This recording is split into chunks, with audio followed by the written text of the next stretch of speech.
Para mga kaibigan kasi po tagulan po na kanyang pagtubo. So ito hindi masyado Kumusta mga higala? Ayong buntag kaniyong tanan. Welcome po sa aking YouTube channel, ang si Otida Agri TV. Ano ba ang ating ginagawa ngayon? Tayo po ay nagtuturo ng ating kalabaw paano po magiging masunurin sa atin sa pagtrabaho sa ating sakahan. Yung kalabaw natin ay isang taon pa lang po ito. So tamang-tama na tinuruan na natin siya. So hindi pa natin pinahila ng araro, pero marunong na siyang gumalaw. Kaliwa, pakanan, at saka sa paghinto. Pinahila natin ng kahoy para po pagiging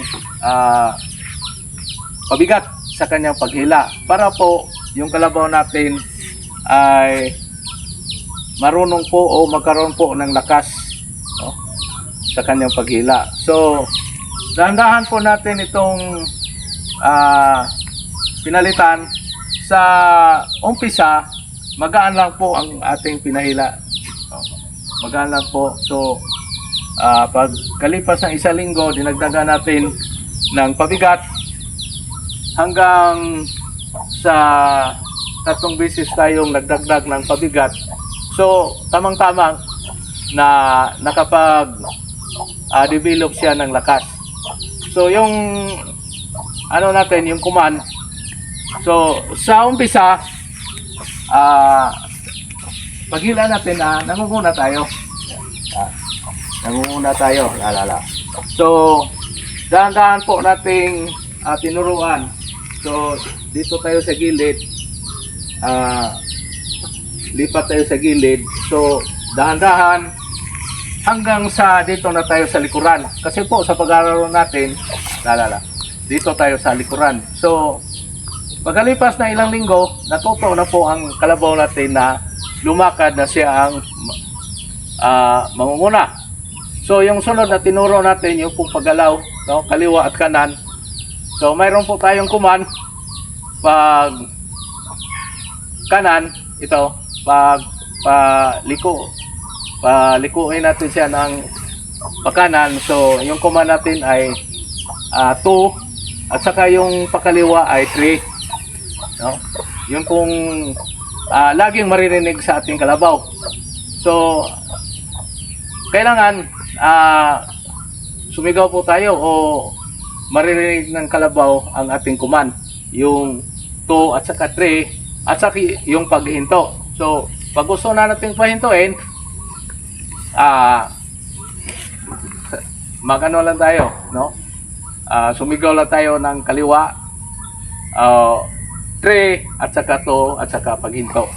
So, mga kaibigan, dapat maaga pong turuan natin ang ating kalabaw. So, pagdating ng isang taon, yun po ang tamang panahon na atin na po siyang turuan. So, dahan-dahan lang po para tayong nagpapaaral ng ating kalabaw.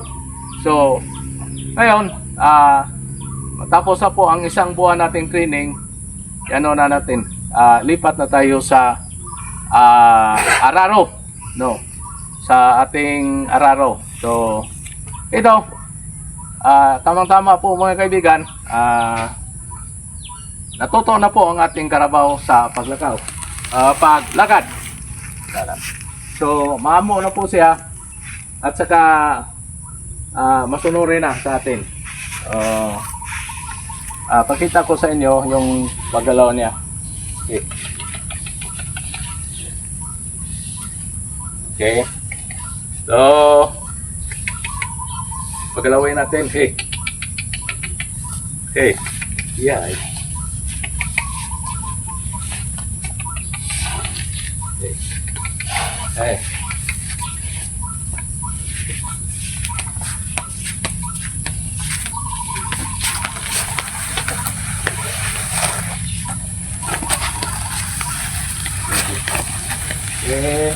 La.